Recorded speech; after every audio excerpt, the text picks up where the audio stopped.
बिस्मिल्लाहिर्रहमानिर्रहीम अस्सलाम वालेकुम। कुछ अर्सा पहले मोदी ने एक बयान दिया। उसने कहा मैंने पाकिस्तान की हेकड़ी सारी निकाल दी है। आज हालत ये है कि जो मैंने काम किया है ये कटोरा लेकर दुनिया भर में भीख मांगते फिरते हैं, इनको भीख भी नहीं मिलती। मैंने पाकिस्तान की ये हालत कर दी है। तो कोई दो राय नहीं कि उसने अमन बर्बाद किया, हमारा सुकून बर्बाद किया, और आज देख लो जो हालत है वो आप सबके सामने है। लेकिन एक इंटरेस्टिंग मामला हुआ है कि मोदी की सारी हेकड़ी निकाली है चाइना ने। आप सबसे पहले ये तस्वीर देखिए जो आपकी स्क्रीन पर चल रही है।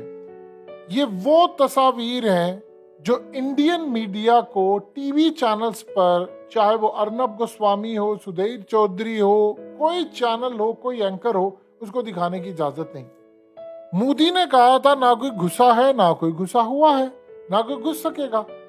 अब आप सोचिए जरा, चुशुल यानी लद्दाख वाली साइड के ऊपर उन्हीं के पॉलिटिशियंस यानी इंडिया के एक पॉलिटिशियन ने तस्वीर खींचकर पोस्ट कर दी है कि हमें ये कहा गया था कि चाइनीज इलाके छोड़कर चले गए हैं, उनकी फौजें पीछे चली गई हैं। ये देखिए जरा इन्होंने क्या किया है।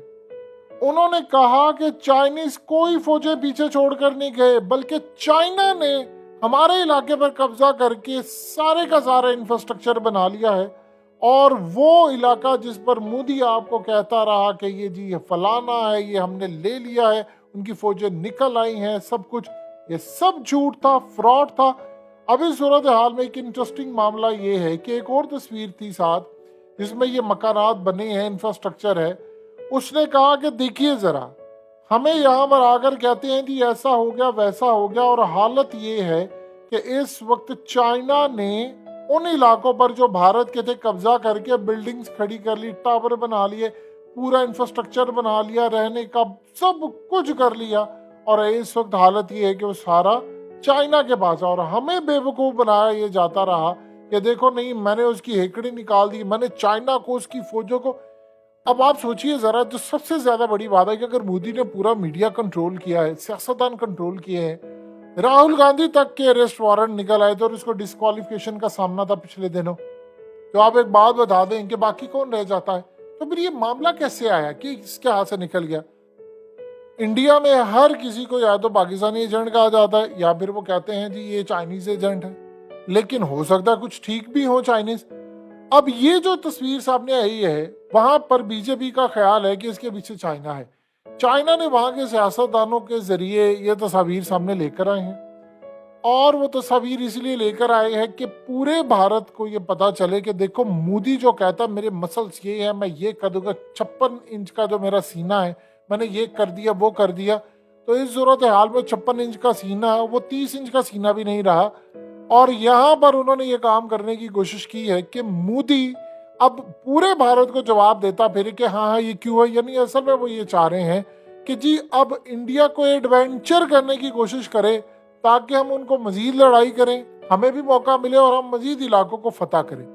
यानी आप अंदाजा कर लीजिए कि वो आहिस्ता आहिस्ता भारत के सारे इलाके फतह करता जा रहा है। याद कीजिए वो 3 इडियट्स की मूवी, और 3 इडियट्स की मूवी के अंदर वो आखिरी जो सीन था वो लद्दाख में।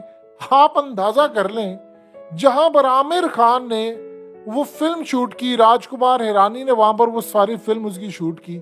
आप इमेजिन कर सकते हैं, आमिर खान तो वैसे ही बहुत ज्यादा फेमस है चाइना के अंदर, अब वो इलाका ही नहीं है इनके पास, वो सारे का सारा इलाका ही चाइना ले उड़ा। यानी वो पाकिस्तान में फिल्म इतनी ज्यादा फेमस रही है 3 इडियट्स, और पाकिस्तान समेत पूरी दुनिया में उसको बड़ी पसीराई मिली है। वो लास्ट सीन तो बड़ा खूबसूरत था, और शायद बहुत सारे लोगों को शायद इस बात का ख्याल नहीं है कि राजकुमार हिरानी ने वो जो सीन था उसको शूट करने के लिए 14 दिन वहां पर गुजारे। यानी वो शूटिंग के लिए गए तो तकरीबन 12 से 13 दिन मुसलसल वहां पर बारिश होती रही, बर्फबारी होती रही, और इवन कि उन्होंने वेदर प्रिडिक्शंस भी चेक की तो नहीं पता चला। तो उन्होंने वेट किया और लास्ट मोमेंट के ऊपर उन्होंने कहा कि अगर कल नहीं होता तो हम निकल जाएंगे। और उसके बाद वहां जो धूप निकली और फिर वहां जो मनाजिर हुए, यानी एक सीन को शूट करने के लिए उनको 15 दिन वेट करना पड़ा। तो आप इमेजिन कर ले, वो इलाका तो हाथ से निकल गया है भारत के। अब मोदी कह रहा है कि जी वो मैंने ये कर दिया, मैंने हिकड़ी निकाल दी, मैं आ रहा हूँ गिलगित बल्तिस्तान लेने। चाइना ने इनको बड़ा आला जवाब दिया कि भाई तू एक काम कर, तो गिलगित बल्तिस्तान लेना चाहता है, हमें पता है अब तुझे पाकिस्तान में कोई इंटरेस्ट नहीं है, तुझे इंटरेस्ट है कि तूने कश्मीर को लेना है और कश्मीर गिलगित बल्तिस्तान को लेना ताकि सी पैक खत्म कर सके।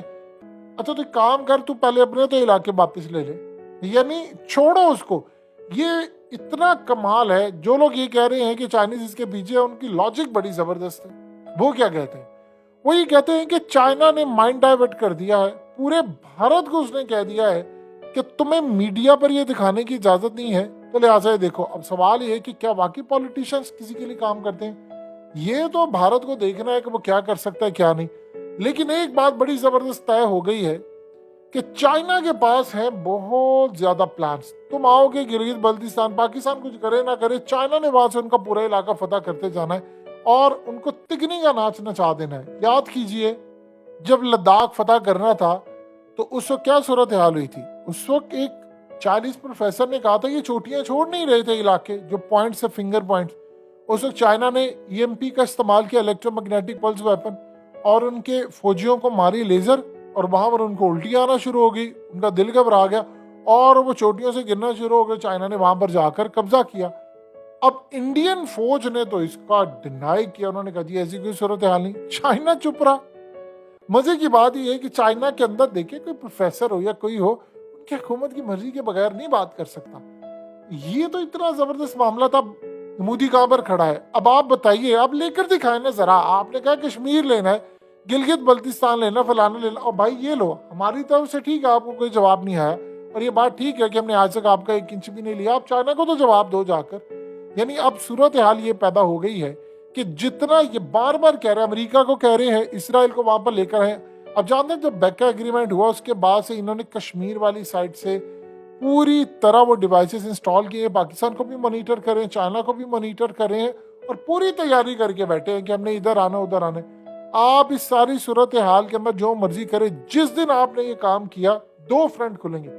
कि जंग अब 2 फ्रंट होनी है, पाकिस्तान के साथ आपने लड़नी है तो चाइना उस जंग में आया। आपने आना कहां पर है? आपने कश्मीर पर आना है, गिलगित बल्तिस्तान पर आना है। आप आ इसलिए रहे हैं, पहले इनको शायद इतनी जरूरत नहीं थी। अब इन्होंने चूंकि कहा है कि वो कश्मीर जो भारत के अंडर आता है, मकबूजा कश्मीर, वो तो इन्होंने ले लिया है। तो भाई तो फिर दूसरी बात सूरत हाल है, उसको आपने लेना है तो आप आ रहे हैं, तो आप अपना ये लद्दाख, ये साउथ, वो इनको कहते हैं ये जो तिब्बत है, ये आपके अरुणाचल प्रदेश है, ये फलाने हैं, ये तो थ्रू आउट शुरू से हमारे थे। अरुणाचल प्रदेश को तो वो साउथ अपना तिब्बत कहते हैं, तो वो कहते हैं वो तिब्बत तो था ही हमारा, ये साउथ तिब्बत है हमारा यहाँ लेने के लिए। तुम क्या कर सकते हो? अभी मोदी के पास कुछ नहीं है, आपके पास हथियार। इन्होंने कहा जी हमने मीडिया पर वो चाइनीज फौजियों का हमने ये हाल कर दिया, हमने वो कर दिया, ये किया उन्होंने हाल। और हालत ये है कि ये 2 तस्वीर बताने के लिए काफी है कि चाइना जैसा दिमाग अगर किसी मुल्क के पास हो तो बिजनेस में तो उसकी तरक्की है ही है, तो दुनिया पर भी राज करता और राज करना जानता है। जरा भारतीय मीडिया से पूछेंगे आज कि आप अब कौन सी वीडियोस या प्रोग्राम करेंगे और इस पर क्या बात करेंगे। अभी मोदी को एक बिल्कुल यॉर्कर पड़ा, उसको ये समझ नहीं आ रही है यॉर्कर है, बाउंसर है, मैं इसको कैसे खेलूं, क्योंकि इस सूरत हाल में इनके पास जवाब नहीं है। मोदी ने तो अपनी इलेक्शन कैंपेन चलानी है, राहुल गांधी ने तो अपनी कैंपेन में तस्वीर और ये तमाम चीजें दिखानी है, और वो ऐसे ही दिखाएगा जिस तरह पाकिस्तान में सियासतदान दिखाते हैं वीडियोस बना के कि भाई ये देखो ये इलाके ले नहीं सका और कहता मैंने पाकिस्तान फतह कर।